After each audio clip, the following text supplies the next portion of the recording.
Cerita diawali dengan memperlihatkan dua orang pria yang sedang melakukan transaksi di dalam sebuah mobil dengan seorang pembeli bernama Dawen. Awalnya si penjual sama sekali tidak menaruh curiga akan terjadi hal yang buruk karena memang Dawen terlihat seperti pembeli pada umumnya. Namun di tengah perjalanan, mobil mereka tiba-tiba dihentikan oleh dua pria bersenjata yang langsung menyerang si penjual dan...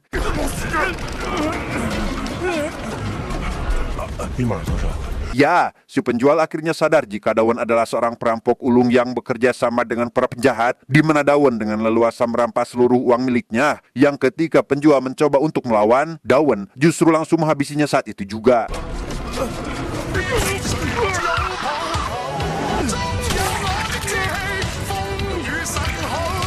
Setelah menghabisi si penjual, Dawen membawa mobil tersebut ke sebuah bengkel untuk dibersihkan dan dimodifikasi supaya tidak terlihat seperti mobil hasil curian. Melihat ada jasad manusia di jok depan, pemilik bengkel bernama Guan langsung menolak permintaan tersebut karena ia tak ingin mengambil resiko, di mana penolakan itu justru membuat Dawen tersinggung dan...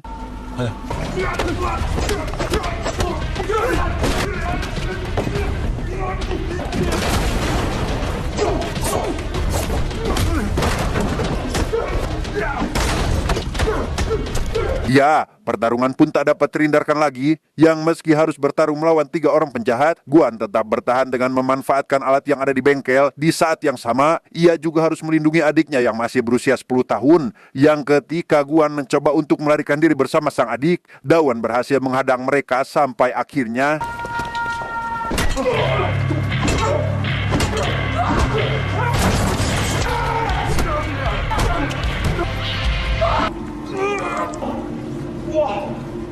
Alhasil si adik terpaksa harus meninggalkan Guan sendiri setelah dipaksa untuk meminta pertolongan dari luar. Namun sayang, Dawen berhasil menghabisi Guan tepat sebelum bantuan datang, sehingga Dawen dan rekannya yang masih hidup pun langsung pergi meninggalkan salah satu temannya yang sudah tewas.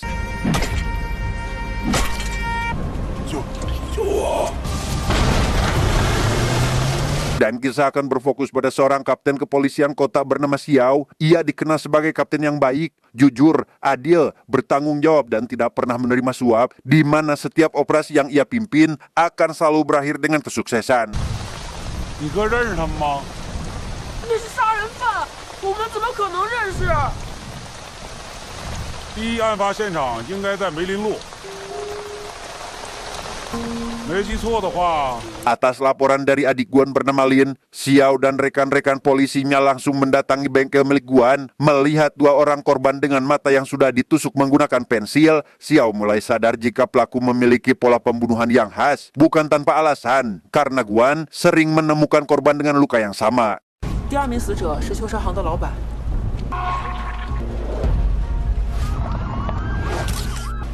身上呢有多处刺伤。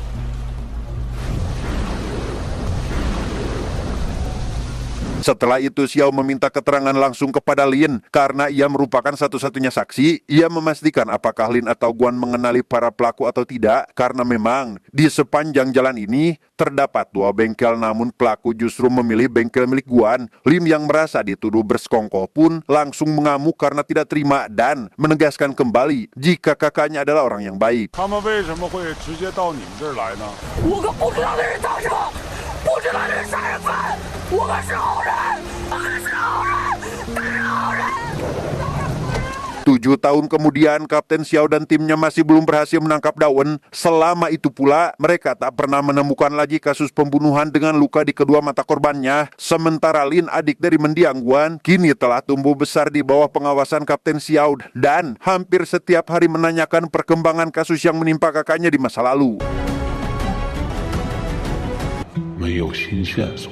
Dan inilah Dawen. Di balik sifatnya yang bengis dan brutal saat melakukan aksi perampokan, Dawen adalah seorang kepala keluarga yang sangat penyayang dan bertanggung jawab. Meski memiliki istri yang mohon maaf tunawicara pun, Dawen tetap setia dengan satu wanita saja, di mana beberapa tahun ke belakang, Dawen sekeluarga lebih sering menghabiskan waktu di rumah sakit karena sang anak bernama Kai sedang mengidap penyakit parah yang mengharuskannya menunggu antrean pendonor yang cocok untuk tubuhnya.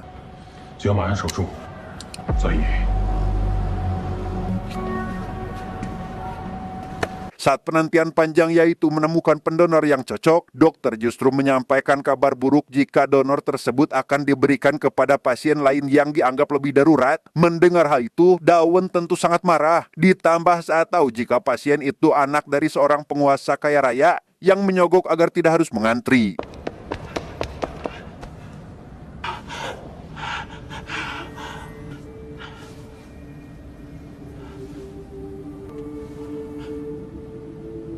Pengusaha kaya raya itu bernama Liu, di mana Dawen yang melihat Liu masih berada di rumah sakit pun langsung menghampirinya untuk menghapuknya dari depan. Di mana aksinya tersebut dilakukan saat Liu sedang diwawancara oleh seorang wartawan, sehingga membuat semua orang di sana menganggap jika Dawen pria yang tidak waras. 就是说我儿子亏刑是吧？你等着带劲啊！操你妈的，我记住你了，我能整死你！老板，我来处理，你先走，别拍了，别拍了，别拍了。 Saat sedang diwawancara itulah, Liu memamerkan rencana yang akan membeli mobil mewah Rolls-Royce sebagai orang pertama yang membeli mobil tersebut di Tiongkok, di mana kabar tersebut justru menjadi angin segar untuk Dawen yang berniat akan merampoknya, sehingga ia langsung meminta para anak buahnya untuk kembali melakukan aksi perampokan. 门关上进蚊子。 Aksi perampokan kali ini harus memiliki persiapan yang matang karena proses pengantaran mobil mewah miliaran akan sangat ketat. Dawen memiliki 2 orang anak buah, yaitu Zhao si badan gempal dan satunya lagi Chuan yang memiliki rambut pirang. Pada saat sedang mendiskusikan perampokan besar ini, Dawen meminta mereka mengawasi tempat kerja Liu setiap hari, dan untuk sebagai perbekalan, mereka berencana akan merampok mobil lain terlebih dahulu. 你去他公司门口蹲点儿，看看他每天都干嘛。干票大的。 Dan benar saja, esok harinya Kapten Xiao menerima laporan aksi perampokan mobil yang dilakukan oleh si Gempa Zhao. Aksinya tersebut ketahuan karena Zhao tak sengaja menerobos pos dan menabrak mobil polisi, sehingga Xiao langsung segera ke jalan yang akan dilewati olehnya. 我已经跟上北京车辆。 Melihat Lin ikut-ikutan, Kapten Xiao merasa kesal karena khawatir akan terjadi sesuatu yang buruk kepadanya. Namun di balik itu, Lin rupanya hanya berharap jika pelaku tersebut sama dengan yang telah menghabisi Guan kakaknya. Dan meski belum terlalu berpengalaman, Lin berhasil menghadang mobil curian tersebut hingga Zhao kehilangan kendali.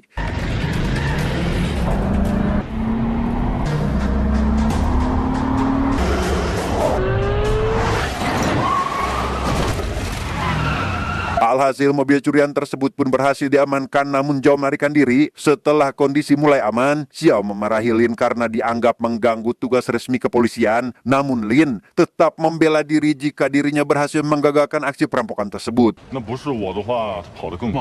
有消息我会告诉你。 Saat memeriksa isi mobil curian tadi, para polisi menemukan seorang korban dengan kondisi mata yang telah ditusuk, mengingatkan mereka pada kasus-kasus perampokan 7 tahun lalu yang pelakunya belum ditemukan, sehingga tim investigasi yang dulu telah dibubarkan pun kini kembali dibentuk, berjanji untuk tidak membiarkan pelaku lolos lagi. 所以我初步怀疑这起案子应该是一个人。 Kegagalan perampokan yang dilakukan oleh Zhao membuat Dawen harus memutar otak bagaimana cara menutupinya. Ia dan sang istri pun mendatangi sebuah diskotik untuk mencari seseorang yang bisa dijadikan kambing hitam, yang ketika melihat seorang pria mengacau di diskotik tersebut, Dawen langsung memberikan sebuah kode pada istrinya, tidak lain adalah untuk menjebaknya.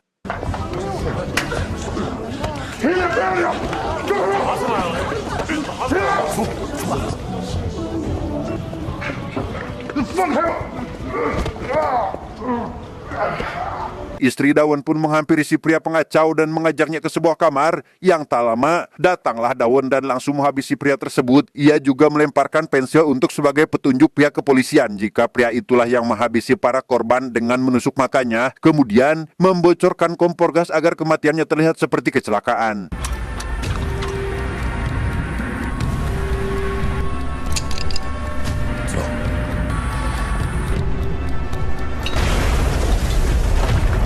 Beberapa jam setelah ledakan, para polisi termasuk Kapten Xiao langsung menyelidiki TKP. Di sana mereka menemukan tali yang sama seperti bekas pembunuhan sebelumnya, serta sebuah pensil yang identik dengan yang digunakan pelaku penusuk mata. Namun meski begitu, dalam rapat kepolisian, Kapten Xiao sama sekali tidak terkecoh karena mereka berhasil menemukan sebuah kendaraan mencurigakan yang diduga dipakai oleh pelaku sebenarnya. Ditambah postur tubuh Dawen yang berbeda dengan biasa yang ditemukan di lokasi ledakan, sehingga ia meminta ahli gambar untuk membuat sketsa pelaku yang sebenarnya. 联系媒体，把铅笔、圈锁、凶手的身体型、心形指臂这些线索不涉密的情况下，让记者扩散出去。 Di tengah rapat, Xiao dipanggil oleh atasannya memberitahu jika polisi tingkat provinsi meminta untuk mengambil alih kasus ini. Hal itu karena Xiao tak kunjung ada kemajuan selama 7 tahun. Namun Xiao tentu tidak setuju karena ia selalu ingin menyelesaikan apa yang telah ia mulai. 你查出来什么了吗？ 7年了，一点动静没有，现在终于有点眉目了，你让我移交。 到时候 Melanjutkan persiapan perampokan, Dawen meminta Chuan untuk bekerja di rumah Liu, di mana Chun langsung menculik salah satu anak buah Liu untuk memberikannya pekerjaan. Dan jika tidak, ia mengancam akan menghabisinya. Sampai akhirnya, Chun berhasil bekerja di tempat target perampokan mereka. 他们老大烟酒都沾。你是老师家那弟弟是吧？啊，是的，是的。哦，司机，来进来进。 Dawen berencana menjual mobil curian tersebut kepada seorang miliarder bernama Tuan Dewa. Ia dan istrinya mendatangi sang tuan untuk membicarakan transaksi tersebut, yang setelah semuanya sepakat, Dawen menawarkan wanita penghibur sebagai bonus. Namun Tuan Dewa malah tertarik pada istrinya Dawen untuk dicicipi. 我中给了你。 Karena sangat menyayangi istrinya, Dawen memilih pergi dan membatalkan transaksi daripada harus menyerahkan istrinya mantap-mantap dengan orang lain. Namun di luar dugaan, sang istri justru tidak keberatan untuk memenuhi permintaan tersebut demi biaya pengobatan anak mereka.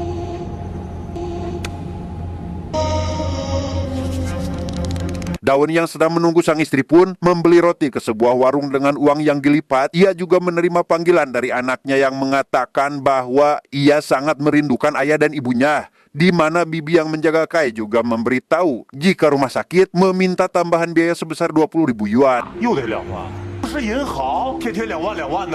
你的天天催呢。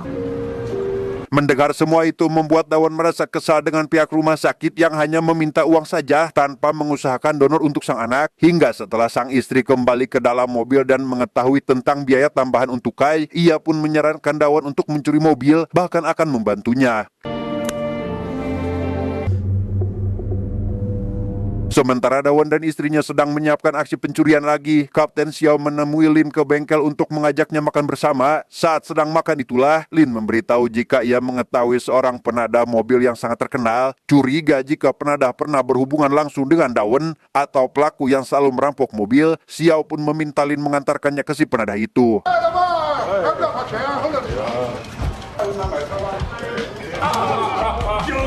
Sesampainya ke tempat kasino milik si penadah, awalnya si penadah tidak mengetahui jika ia kedatangan polisi hingga membuatnya bersikap kurang sopan. Namun setelah mengetahuinya, ia langsung berniat melarikan diri, tetapi...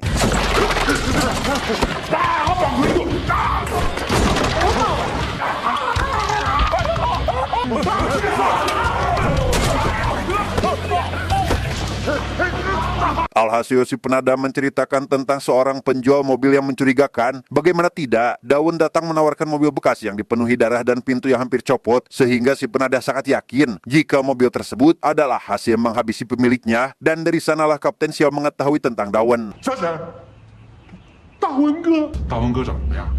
那天那天色很暗，我只知道他名字叫大文哥。 Berhasil mendapatkan namanya, Dawen pun masuk ke dalam daftar pencarian orang dengan sketsa wajah yang sudah disiarkan melalui televisi. Si pemilik warung yang tadi kedatangan Dawen pun merasa tidak asing dan yakin jika DPO tersebut adalah pembeli tadi, sehingga ia langsung melaporkan hal tersebut kepada pihak kepolisian. 叶世璧这个人长什么样？电视里差不多咯。佢自己啊，买了块蛋糕。 Saat Kapten Xiao dan rekan-rekannya mendatangi warung, di sana ia baru mengetahui jika Dawon memiliki seorang anak bernama Kai yang sedang sakit-sakitan. Yakin jika anak itu dirawat di rumah sakit terdekat, Xiao pun meminta rekan-rekannya untuk mencari nama pasien tersebut dengan rentang umur sekitar 7 tahun. 重点是7岁上下，名字里有凯的男孩。哦，这孩子病得不轻啊。 Setelah persiapan yang matang, Dawon dan istrinya pun langsung menjalankan aksi perampokan. Mereka mengelabui korban dengan si istri bersandiwara ikut menumpang, yang kemudian Dawon mencegatnya dari depan. Meski semua itu untuk biaya rumah sakit sang anak, tindakan mereka sama sekali tidak bisa dibenarkan.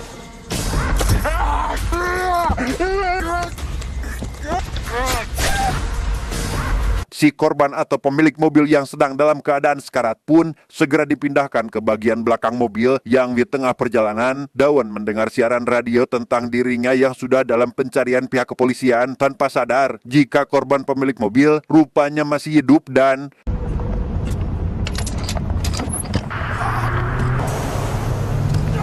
berhasil melarikan diri. Si korban berhasil ditemukan oleh pengendara lain dari belakang, di mana Dawon yang tak dapat berbuat apa-apa lagi selain kabur pun terpaksa meninggalkan si korban, yang tentu akan melaporkan semua kejadian ini kepada polisi. Menerima informasi barusan, Xiao yakin jika Dawon adalah pelaku penusuk mata yang ia cari selama 7 tahun. Dari rekaman CCTV sebelum kejadian, polisi juga berhasil menemukan wajah istri Dawon dengan jelas, sehingga untuk menjebaknya, ia akan mengawasi penjualan mobil bekas beberapa hari ke depan. 所以我们有理由怀疑这个孩子在场。如果说他们抢劫了宝马车是为了救。 Esok harinya Kapten Xiao menerima kabar dari si penadah jika Dawon akan menjual sebuah mobil BMW persis seperti milik korban semalam. Xiao pun langsung menemui si penadah untuk mengajaknya bekerja sama dengan Xiao yang akan berpura-pura sebagai pembelinya. 底盘不摸一下？ 盘子问都不问。 这货、老鼠货都在我的业务范围之内。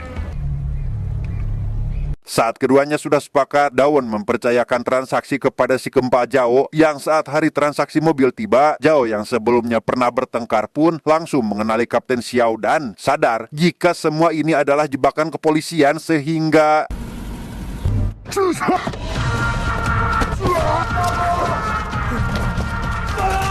Iya, di luar dugaan Jao langsung melumuri tubuhnya dengan bensin dan membiarkannya terbakar demi menjaga rahasia Dawon, di mana Dawon yang melihatnya dari kejauhan pun tentu merasa sangat sedih karena Jao harus melakukan aksi ini demi dirinya, sehingga aksinya kali ini harus berakhir gagal.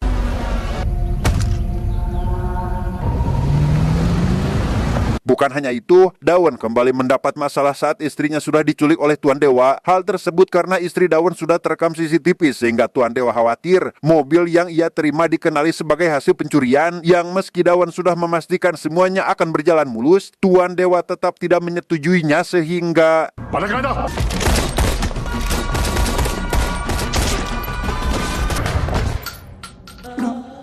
Melihat sang istri dihabisi, Dawon begitu marah namun tetap tenang dengan meminta Tuan Dewa melanjutkan transaksinya. Tuan Dewa yang ketakutan pun langsung menghubungi anak buahnya untuk menyiapkan uang pembelian mobil tersebut. Namun setelah panggilan selesai, Dawon langsung menghabisi Tuan Dewa saat itu juga. Di rumah sakit terlihat si Kempa Jao rupanya masih selamat dan sedang mendapat perawatan. Namun ia tak kehabisan cara untuk bundir hingga hampir akan melompat dari atas gedung sebelum pihak kepolisian menolongnya.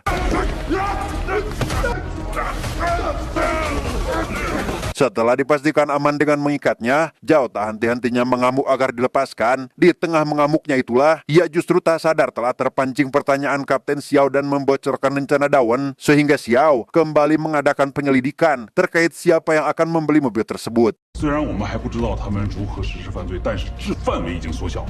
Mengingat jika Tuan Dewa adalah orang kaya kedua setelah Liu, Kapten Xiao dan rekannya pun langsung mendatangi rumahnya untuk memastikan. Namun setibanya di sana, mereka terlambat karena Tuan Dewa sudah ditemukan tewas. Diduga terjadi konflik internal di antara mereka. Singkat cerita, tibalah Dawon yang akan melancarkan aksi perampokan. Sebelum pergi, Chun atau anak buah Dawon lebih dulu menghabisi para pengawal lain yang ditugaskan untuk mengantar Liu, yang meski sempat menanyakan keberadaan mereka, Liu tidak sedikit pun merasa curiga jika mereka telah dihabisi. 哎呀，这个车可不好定，我就等了足足1年多，你想想吧。仪式完了我就要去兜风的。 Di tengah perjalanan, Chun menghentikan mobilnya untuk membiarkan Dawan masuk ke dalam. Di sana Dawan yang rupanya masih menyimpan dendam atas pendonor Kai yang dicuri, serta perlakuan Liu di rumah sakit pun langsung melancarkan aksinya dan...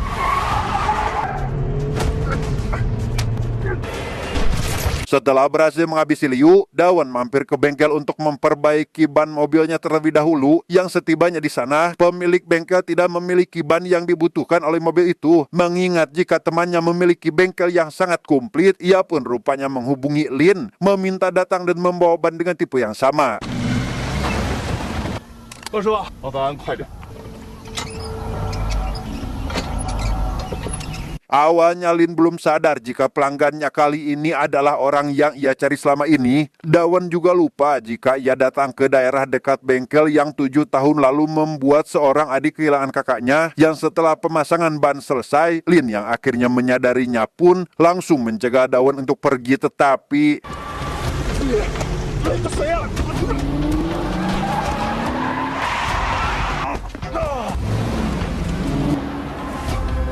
Gagal menangkap Dawan, Lin langsung memberitahu Kapten Xiao jika ia menemukan Dawan, si pelaku yang selama ini mereka cari, di mana Xiao meminta Lin agar jangan gegabah dan tunggu dulu bantuan jika akan mengejarnya. Sesuai dengan yang direncanakan, Dawan rupanya telah mengubah rute penjemputan hingga para polisi terkecoh, di mana para polisi yang ditugaskan mengawasi pengantaran mobil mewah tersebut justru mendapati mobil pengantar itu dengan isi mobil mainan, sedangkan mobil yang asli berhasil diamankan oleh Dawan. Setibanya di tempat yang dijanjikan, Dawan dan anak buah dari Tuan Dewa langsung melakukan transaksi, di mana para anak buahnya belum mengetahui jika sebenarnya Tuan Dewa sudah tewas, dan setelah transaksinya selesai, tiba-tiba...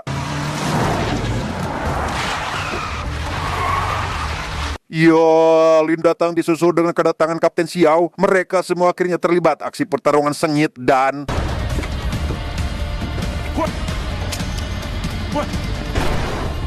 Memasuki sebuah ruangan, Lin dan Xiao melawan Dawan dalam jarak dekat. Melihat Xiao dipukuli dengan koper, Lin pun teringat kembali masa lalu saat ia harus melihat kakaknya dihabisi oleh Dawan, sehingga kali ini ia takkan membiarkan Dawan lolos begitu saja.